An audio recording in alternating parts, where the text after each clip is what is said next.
Hi friends, ഞാൻ ഇന്നിവിടെ ഒരു നോവൽ പരിചയപ്പെടുത്താൻ ആഗ്രഹിക്കുകയാണ്. മറാഠി ഭാഷയിൽ എഴുതപ്പെട്ടിട്ടുള്ള സനാതൻ എന്ന നോവലാണിത്. ഇതിന്റെ പരിഭാഷ ഇന്ത്യയിലെ ഒട്ടുമിക്ക ഭാഷകളിലും ഇപ്പോൾ ലഭ്യമാണ്. ഡോക്ടർ ശരൺകുമാർ ലിംബാളയാണ് നോവലിസ്റ്റ്. അദ്ദേഹം ഇന്ത്യയിലെ ആധുനിക സാഹിത്യകാരന്മാരിൽ ഏറ്റവും പ്രമുഖനായിട്ടുള്ള എഴുത്തുകാരനും മാത്രമല്ല ദളിത് സാഹിത്യ ശാഖയിലെ ഏറ്റവും ഉയർന്ന സ്ഥാനത്ത് നിൽക്കുന്ന ഒരു എഴുത്തുകാരനുമാണ്. ഈ നോവലിലുടനീളം നമുക്ക് കാണാൻ കഴിയുന്നത് മഹാരാഷ്ട്രയിലെ ദളിത് വിഭാഗത്തിൽപ്പെടുന്ന മഹാർ സമുദായത്തിന്റെ ജീവിതാവസ്ഥകളാണ്.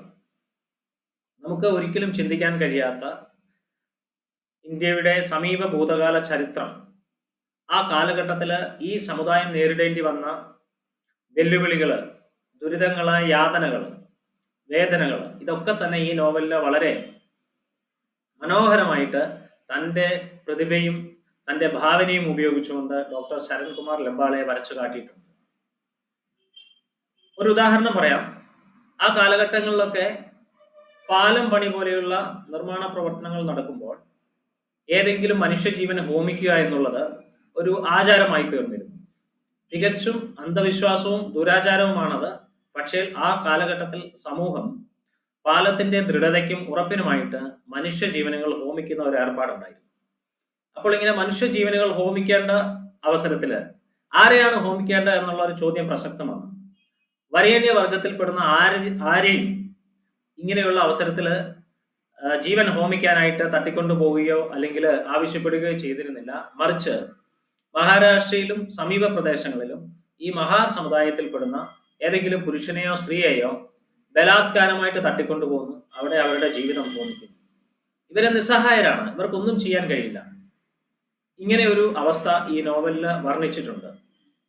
മറ്റൊന്ന്, ഇവർക്ക് വിദ്യാഭ്യാസം ചെയ്യാനോ ഇവർക്ക് വിവാഹാഘോഷങ്ങളും മറ്റും നടത്താനോ ഇവർക്ക് റോഡിലൂടെ സഞ്ചരിക്കാനോ പൊതുസ്ഥലത്ത് ഇവർക്ക് തുപ്പാനോ അങ്ങനെയുള്ള അവസരങ്ങൾ പോലും ഉണ്ടായിരുന്നില്ല. ഉദാഹരണത്തിന്, ആ കാലഘട്ടത്തിലെ മഹാർ സമുദായത്തിൽപ്പെട്ട ആളുകൾ അവര് റോഡിലൂടെ സഞ്ചരിക്കുമ്പോൾ അവരുടെ അരയിൽ ഒരു ചൂല് കരുതണമായിരുന്നു, കെട്ടിവെക്കണമായിരുന്നു. അതേപോലെ കഴുത്തിൽ ഒരു കുടം കെട്ടിവെക്കണം.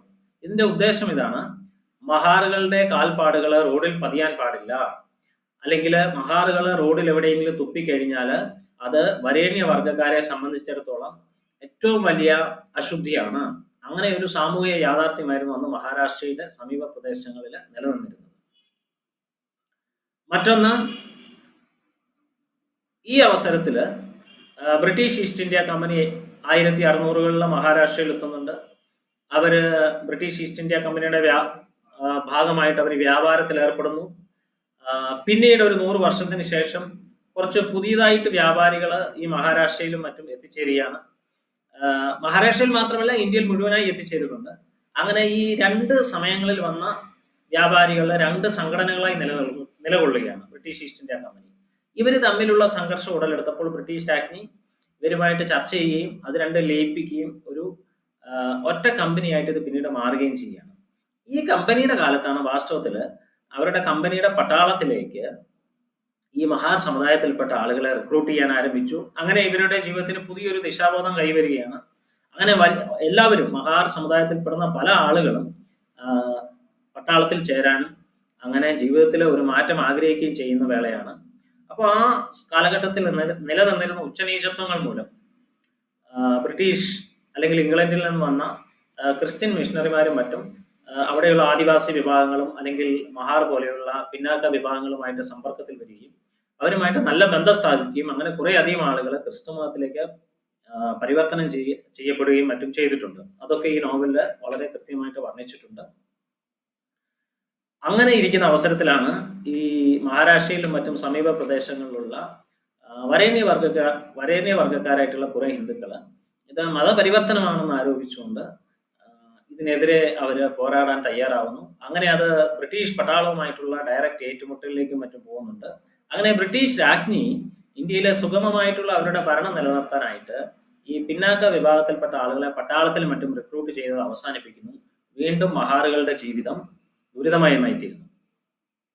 അതേപോലെ ഈ മഹാർ സമുദായത്തിൽപ്പെട്ട അല്ലെങ്കിൽ പിന്നാക്ക വിഭാഗത്തിൽപ്പെട്ട ആളുകളെയൊക്കെ ബ്രിട്ടീഷുകാർ അവരുടെ അടിമകളായിട്ട് ലോകത്തിന്റെ പല ഭാഗങ്ങളിലേക്കും കൂലികളായിട്ട് കൊണ്ടുപോകുന്നുണ്ട്. തൊഴിലാളികളായിട്ട്. ഉദാഹരണത്തിന് ദക്ഷിണ അമേരിക്ക, ഇംഗ്ലണ്ടിലെ ലിവർപൂള്, അങ്ങനെ ലോകത്തിന്റെ പല ഭാഗങ്ങളിലേക്കും കൊണ്ടുപോകുന്നുണ്ട്.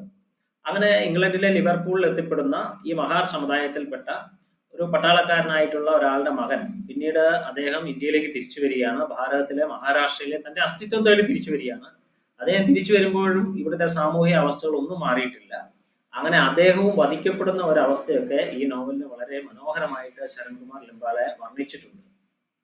എന്തുകൊണ്ട് ഈ നോവൽ പ്രസക്തമാവുന്നു എന്ന് ചോദിച്ചാൽ, നമുക്ക് കരുത്തുറ്റ ഒരു ഇന്ത്യയെ കെട്ടിപ്പടുക്കുവാനായിട്ട് സമീപ ഭൂതകാല യാഥാർത്ഥ്യങ്ങളെ മനസ്സിലാക്കേണ്ടത് അത്യന്താപേക്ഷിതമാണ്.